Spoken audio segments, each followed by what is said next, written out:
Mutya ng Ibalong dailang magayon, kundi matibay, strong in her character, firm in her values, and steadfast in community service. And I believe I am her.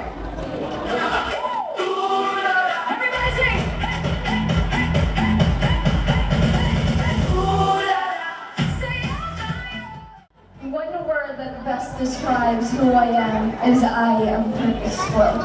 I stand before you not as a perfect candidate, but as a woman of purpose, with a clear mission to inspire the youth and to serve our community. Diyos marhay na aldaw po sa Indugabos. This is Yvonne Danao Rosas, representing the province of Masbate.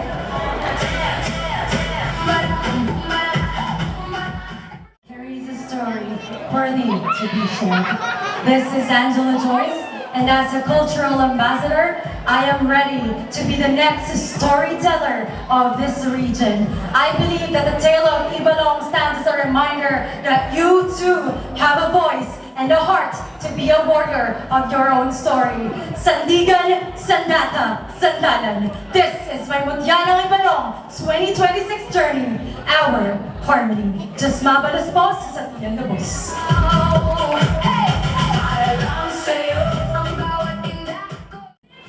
Purpose is what makes me Mutya ng Ibalong. As I would say, beauty is measured by the depth of one's purpose. And a true queen is remembered not because of the crown that she wears, but by the lives that she touches.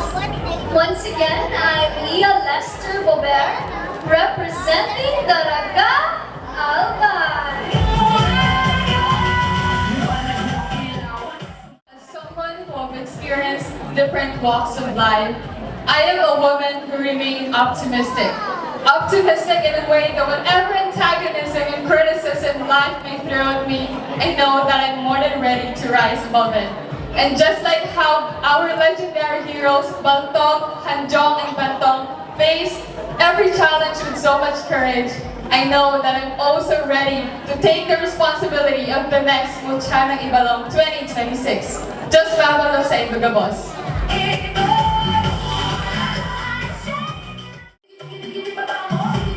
I describe myself as an empowerer because I use my strength to uplift others, just like the three heroes of Ibalong who protected and served their people.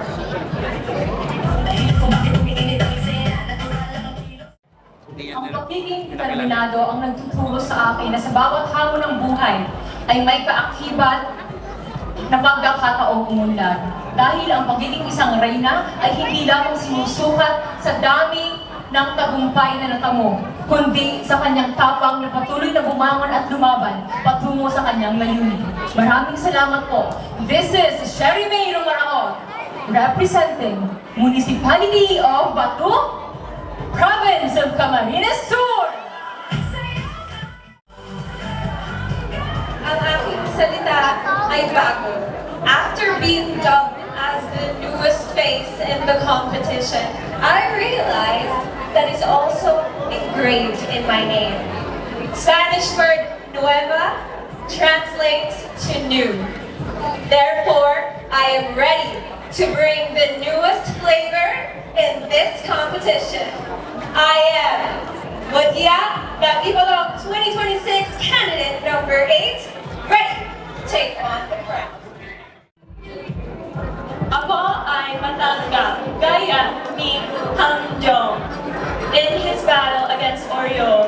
And in this competition, I will strive my hardest to be courageous. Even when I fall, even when I'm hurting, I will still do my best to represent Legazpi City, Albay! To be a Mutya ng Ibalong, I will be inquisitive. I will yearn for the truth of our people and the Bicolanos to fight for our story and never end the dreams. This is Mutya ng Ibalong 2026. As to Bicolana, I embody versatility because no matter where I go, whatever what I do, I always make sure that I always give my all. And I truly believe that it makes me worthy of a place here in Mutya, Ibalong 2026.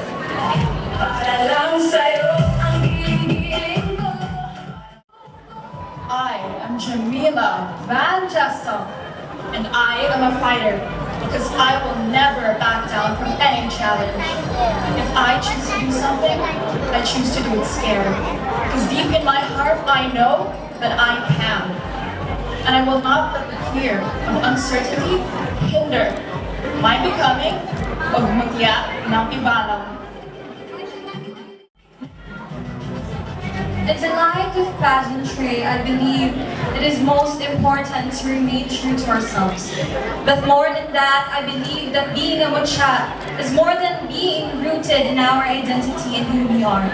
It is about how we carry that identity with the right amount of passion and purpose, enriched by our intention. And so I stand here in front of you today, ready to make a conscious choice to continuously uplift my advocacy, create a platform, and willfully live out my purpose as an aspiring Mutya ng Ibalong 2026. Because I believe that to be ideal is to be true, but most especially intentional. So here I am, Bernadette Himao-Hilana, from the province of Sorsogon, representing the municipality of Bulan, ready to live out this journey with intent. Thank you. Hello, Albay. My name is Lisa Mehan Rural, representing Spiel. And one thing that's remarkable about me is that I am tenacious because I don't let fallbacks fell short. But I see to myself that I use my purpose for the good, to serve others and to always make sure that I am a Mutya ng Ibalong that is ready to serve the people. Thank you so much. Hello everyone, malay na hawak po sa inyo boss.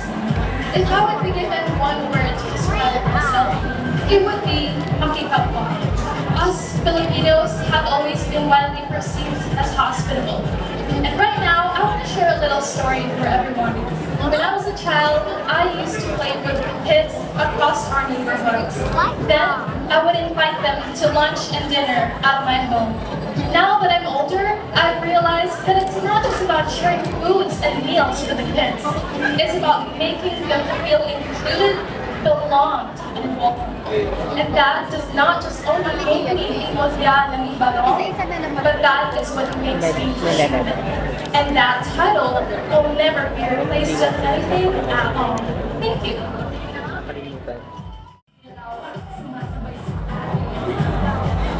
Narito ako upang ipakita na ang tunay na ningning ng Mutya ng Ibalong ay hindi lamang makikita sa ating anino, kundi sa ating taglay na katapangan. Narito ako upang ibigay ang aking serbisyo at ang pusong handang tumulong at ang tapang na Bicolano. Dahil basta Bicolano, may puso, may dangal, at may taglay na katapangan. Once again, I am Abby Charis Vignete mula sa lungsod ng Masbate.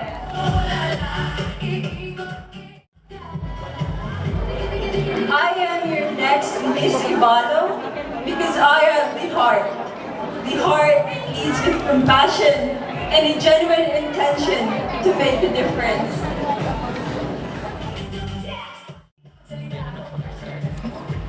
I deserve to be the next Mutya ng Ibalong because I am purposeful.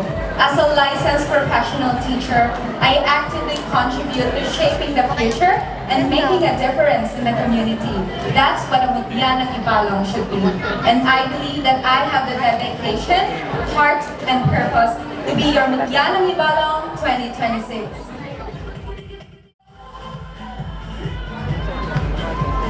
I should be the next Mutya ng Ibalong because I am a woman of vision. Vision is the ability to see beyond today and shape a future that is rooted in our heritage. And I believe that the next Mutya ng Ibalong must carry that vision, not only to represent Albay, but to connect communities through culture. And if entrusted this crown, I will carry that vision by bringing the spirit of Regay here in Albay and the legacy of Ibalong back in my hometown. Proving that the vision is guided by culture, we inspire Bicolanos to honor our past while shaping the present. Thank you so much.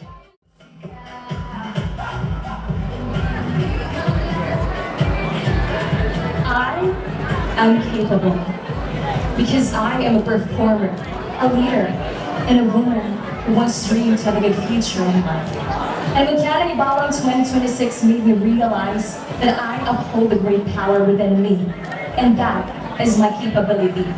Tawara ibang tao ang hindi sa entablado, mayo sa lambang kinaaban, na babaeng nagngangalang Crystal, Candace, of the Italian.